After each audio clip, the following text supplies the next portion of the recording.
बोले गंगा मैया की जय। बोले सत्य सनातन धर्म की जय।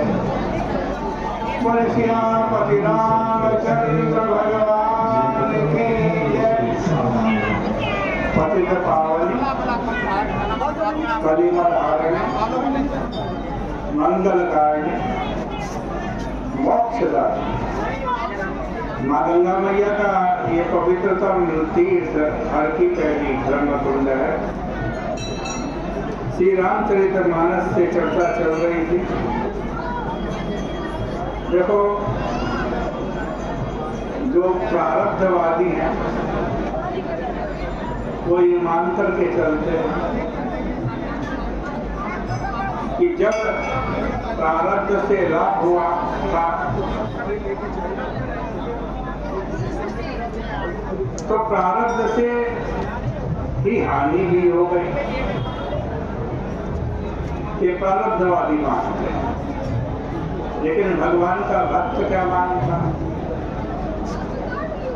भगवान के भक्त मानते हैं कि भगवान की कृपा ने विजय दिला और कभी असफलता मिल जाए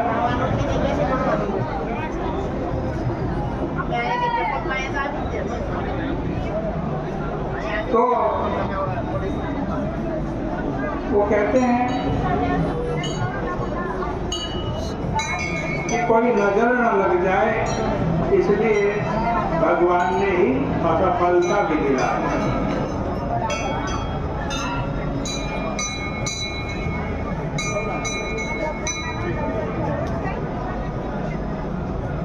क्यों मानते? देखो, जब व्यक्ति को सफलता मिलती है,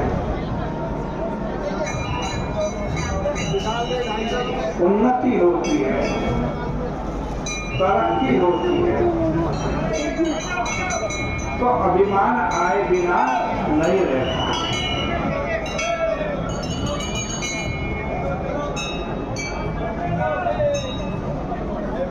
मैंने इतनी सफलता प्राप्त कर ली, मैंने इतनी तरक्की प्राप्त कर ली, और जो ये मानता है कि भाई ये सफलता मेरी नहीं है, ये सफलता भगवान ने दिलाई,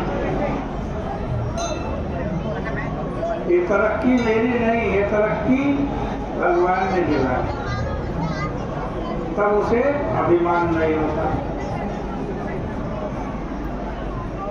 और जब असफलता हो जाता आती है, असफलता आती है, तब भी वो ये मानता है कि असफलता भगवान ने दी। लेकिन ये नहीं मानता कि भगवान ने बुरा किया। उसकी भावना ये होती है कि सफल होने के बाद कहीं मुझे नजर न लग जाए, इसलिए भगवान ने थोड़ी असफलता दी।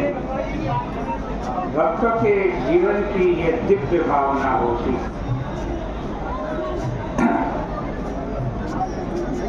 देखो, भक्त भी जीवन में हारते हुए दिखाई देते हैं,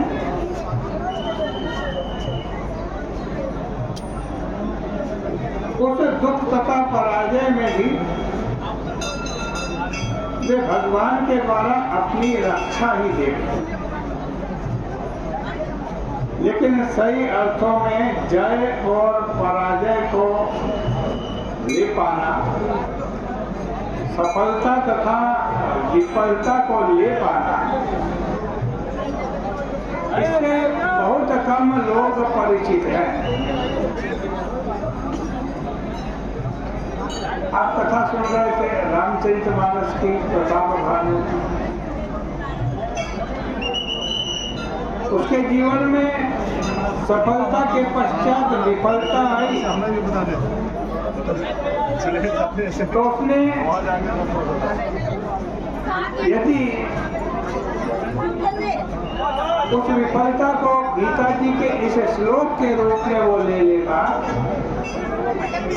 बड़ा प्रसिद्ध श्लोक है, सब बोलते हैं लेकिन जीवन में नहीं लेते। क्या श्लोक है कि कर्मण्येवाधिकारस्ते मा फलेषु कदाचन।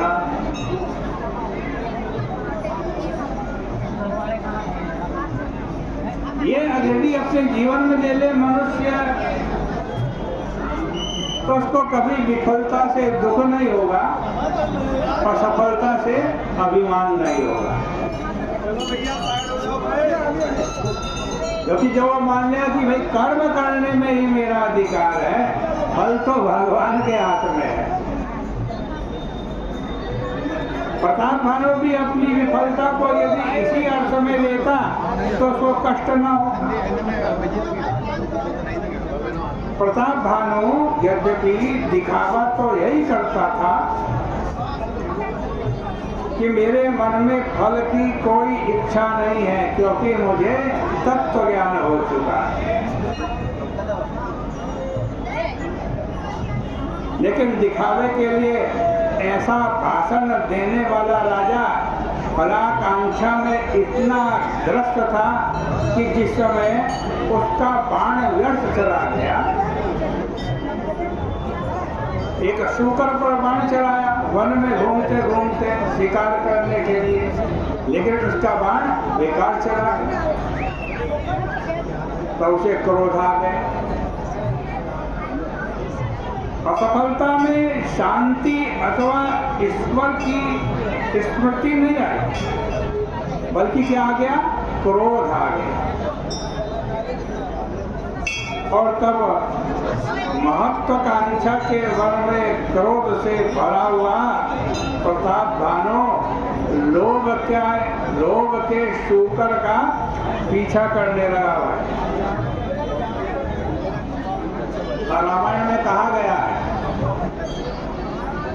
कि काम क्रोध मद लोभ सब नाथ नरक के पंथ। नरक का रास्ता कौन सा है?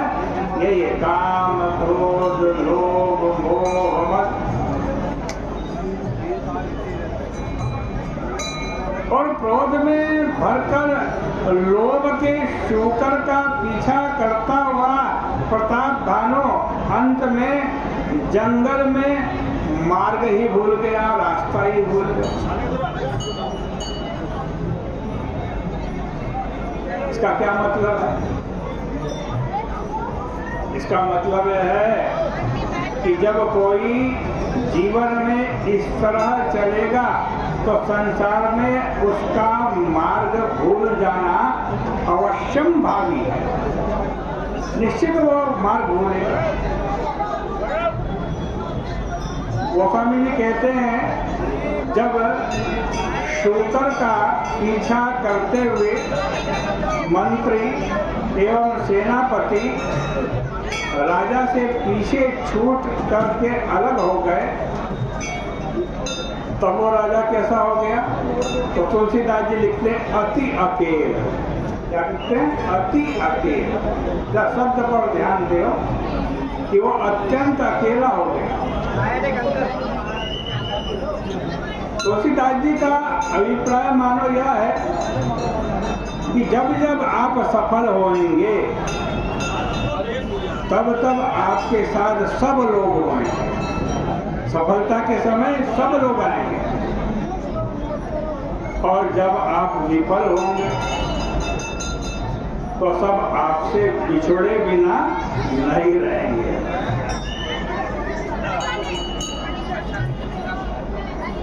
सब साथ छोड़ देते हैं विफल व्यक्ति का, और सफल व्यक्ति के साथ दूर दूर के लोग भी आके खड़े हो जाते हैं। गोस्वामी जी ने कहा, इसी प्रकार आज असफल होने पर वो राजा भी बेचारा अत्यंत अकेला हो गया।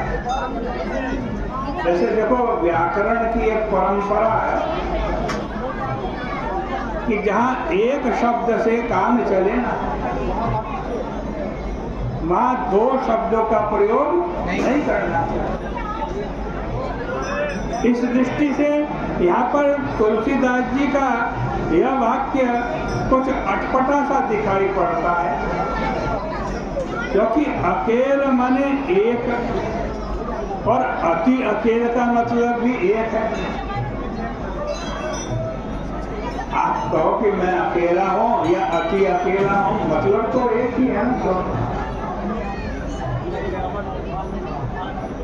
तो लगता है कि यहाँ पर अति शब्द का प्रयोग व्यर्थ में किया, बस इतना ही कह दिया जाता कि प्रताप भानु अकेला था। किंतु गोस्वामी जी कहते हैं नहीं नहीं, अकेला नहीं था, वो अति अकेला था। अकेला नहीं था, अति अकेला। तुलसीदास जी का अभिप्राय यह है कि अगर कोई व्यक्ति अकेला जाता हुआ दिखाई दे तो आप कहेंगे कि व्यक्ति अकेला जा रहा है। लेकिन भले ही वह व्यक्ति आपको अकेला जाता हुआ दिखाई दे रहा हो, पर अगर वह मन ही मन में यह ध्यान करता हुआ चल रहा हो कि हमारे आगे आगे भगवान चल रहे, हमारे आगे आगे भगवान चल रहे, राम रक्षा का स्तोत्र पाठ करता हुआ जा रहा।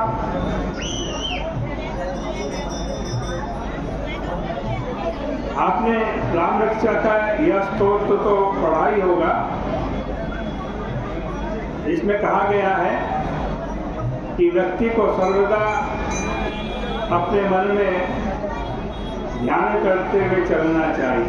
क्या ध्यान करते हुए? हाथ सज्ज धनुषा विश्वस्प्रसा रक्षया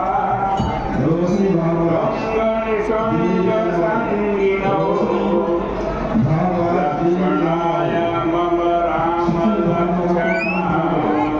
लक्षणाय मम राम लक्ष्मणा वक्रतः तथैव गच्छतः। इसका मतलब है हम चल रहे हैं और हमारे आगे आगे धनुष और बाण लेकर श्री राम और लक्ष्मण चल रहे हैं। और इस प्रकार चलता हुआ व्यक्ति लोगों को भले ही अकेला दिखाई दे, पर वास्तव में क्या वो अकेला चल रहा है?